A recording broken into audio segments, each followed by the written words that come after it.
All right, section 5-2. What we're going to do here now is we're going to calculate the area under a curve. So last time we approximated the area under the curve. We kind of set up some things to create an estimate. Now we're going to actually calculate the area. So I want you to remember the Riemann sum that we talked about last time. The area under the curve is the limit as n goes to infinity, I equals 1 to n, f of x sub I star times delta x. Okay, and we define some notation with this. We call this the integral from a to b of f of x dx, and you have seen this notation before. You are not seeing double. Okay, this was notation that we used with the antiderivative, and we'll make that connection in the next section. Okay, so instead of taking all of this sum notation right here, we shorthand that notation here. Okay, and these mean the same thing. So when I say the integral from a to b, that's the area under the curve from a to b. It's all of this area under there of that particular function. And what I'm doing is I'm taking the limit of all the rectangles. Okay. And this is also assuming that the limit exists. Then we say f is integrable on AB. Okay, we can take the integral of f. All right, here's a theorem to go with that. Continuous functions are integrable. So basically what we're saying is polynomials are all good. Okay, all right, so let's do a problem using this definition. This is what we're going to use. So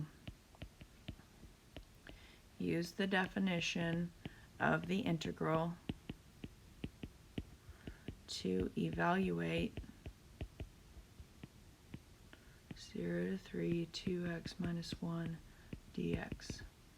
Okay, and we are going to use right endpoints. Whoop.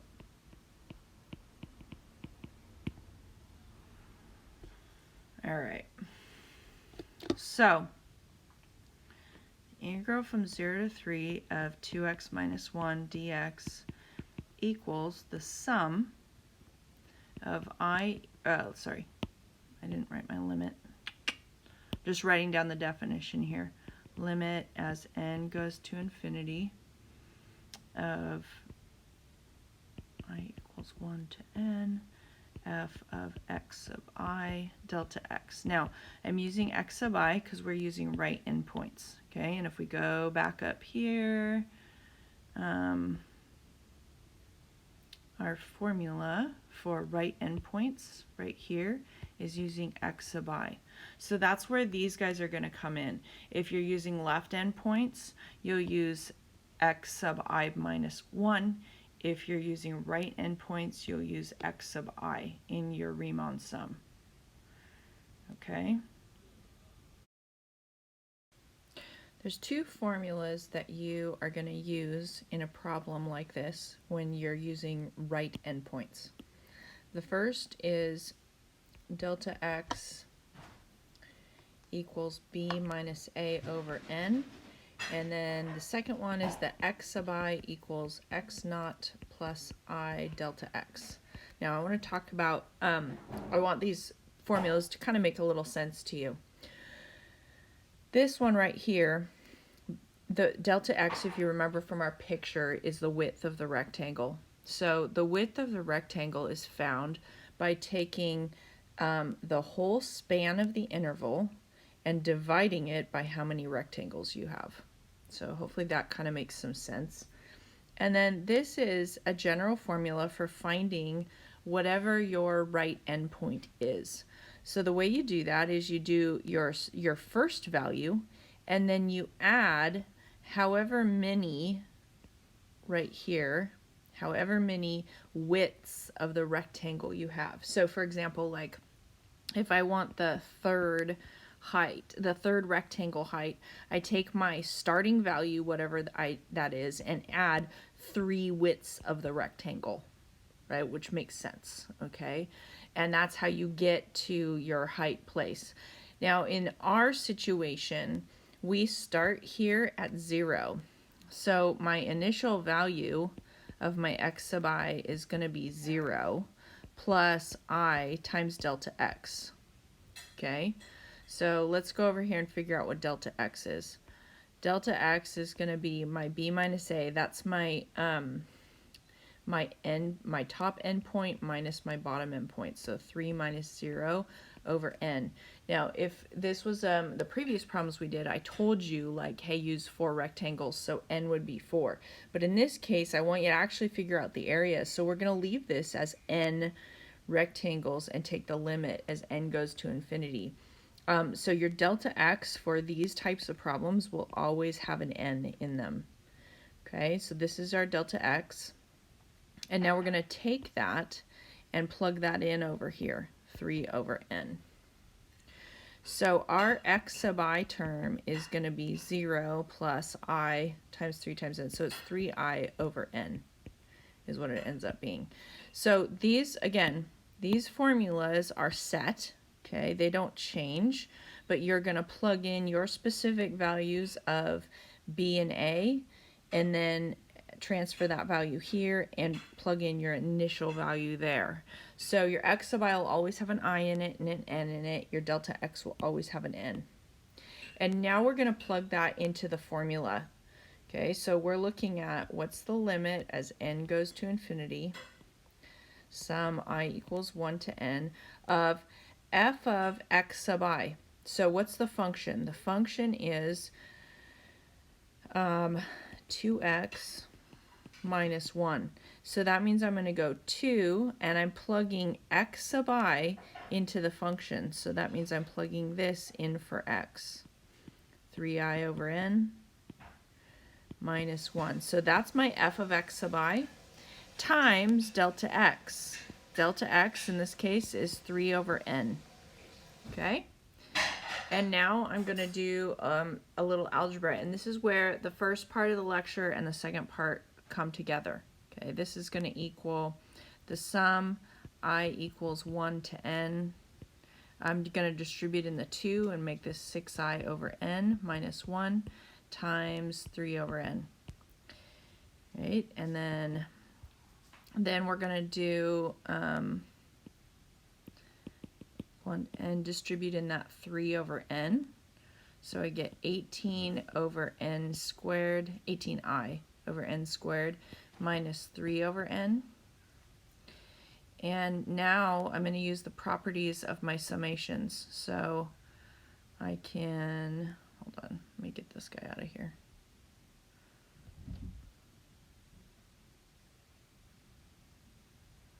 Sorry about that. I can distribute this summation into each term. You don't have to show me all these steps. I just want to do it really slowly and clearly the first time. Okay, like that. And then the properties also say that you can pull constants out. Okay, so the n doesn't change. This function, this little piece right here, the only thing that matters that changes with this summation is I. N and 18 are static. N's your final number, whatever that is, okay? And 18 is 18. So I'm going to factor out that constant, and the only thing that's going to change in relation to this sum is that I part that I'm leaving in there. And the same thing is true for the 3 right here and the n. Now, so this is all a constant.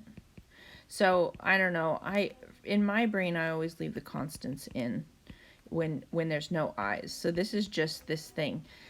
Now, go back to your formulas. Your formulas at the beginning are going to tell you how these sum up. So I've got 18 over n squared, and this sum right here, the formula, was n plus 1 over 2. And then we had that property that said, hey, if there's no i's in this, then this is just going to be n times whatever is in there. Okay, I'm going to do a little algebra here. So this is going to be 18n squared plus 18n. I'm distributing in the 18 and the n in here, all over 2n squared. The n's cancel right here, and I'm left with 3. And I'm going to just split this up and reduce this. So this is going to be 9 plus 9 over n minus 3, which is going to be 6 plus 9 over n. Okay, now let's go back to the definition. The definition says this integral that we're trying to do, dx, is going to be equal to the limit as n goes to infinity of this sum and f of x sub I delta x. So what we just did is we calculated this piece of it. So what we're going to do now is take the limit as n goes to infinity of 6 plus 9 over n. And if you remember from our limits, with infinity, 9 over a big number goes to 0, so this is going to be 6. That is your answer. These are complicated problems, okay? So take some time, go back through these, run through an example in the book. Make sure you understand what's going on. So kind of recap. You calculate delta x, then you calculate your x sub I, then you plug it into your sum formula using your specific function times your delta x. You do some algebra, you use your sum formulas, and then you take the limit as n goes to infinity. That's the game plan. Okay, now I want to draw a picture of this function so you can kind of see what's going on. I did it using the definition, which is what it asks for. This function is a line, and it looks like this. Okay, and here's 3, here's 2, here's 1. Okay, it's like that. And what the problem's asking for is the area under the curve between 0 and 3. Okay, so if I draw that, what that means is I want all of this area and all of this area.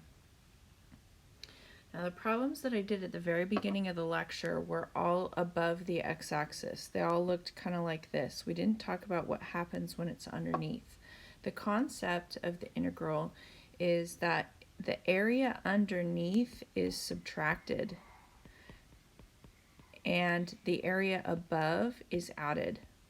So this is a positive area, and this is considered a negative area. So another way to do this problem, because it's a line, it creates geometric shapes that we know how to take the area of. So what we could do is we could find the area of the big triangle, and we could subtract the area of the small triangle. So area is 1/2 base times height. So this base is this distance right here, which ends up being 5/2, 3.5, times the height, which if you plug it into the function, this value ends up being 5. So this area of the big triangle is 25/4 minus the area of the small triangle. Okay, this base right here is 1/2, and the height is, this is a -1 right there, so that height is 1. Okay, so that ends up being 1/4, And so if you subtract those two, you end up getting 24/4, which is 6. So same answer as we got up here. I want you to understand the geometric thing that's happening. I want you to understand that top minus the bottom, anything under the x-axis, any area under here gets subtracted. But I also want you to know how to do the definition up here. I picked a function that was a straight line so I could do it both ways. But if this is a curve, you can't do this method. You can only do the definition. So it's still, I want you to be able to look at it both ways. So for example, just to be clear about this top and bottom, if you've got a function that looks like this, and you want to find the area from A to B, then it would be conceptually what you're doing is you're going to add this area, you're going to add this area, and then you're going to subtract this area. Everything under the x-axis gets subtracted from the total. All right, I'm not going to go through the properties of integrals. I'm going to reference you to a page, properties. So the way that this integral from A to B is defined, it's defined as the limit of a sum, right? So the properties of these integrals are the same as the properties of the sums because they're related. And so basically you'll see that properties of integrals, they distribute over addition and subtraction, and you can pull constants out, just like what we talked about with the sums. These are on page 537 and 538 if you want to take a look at them, but they're very similar.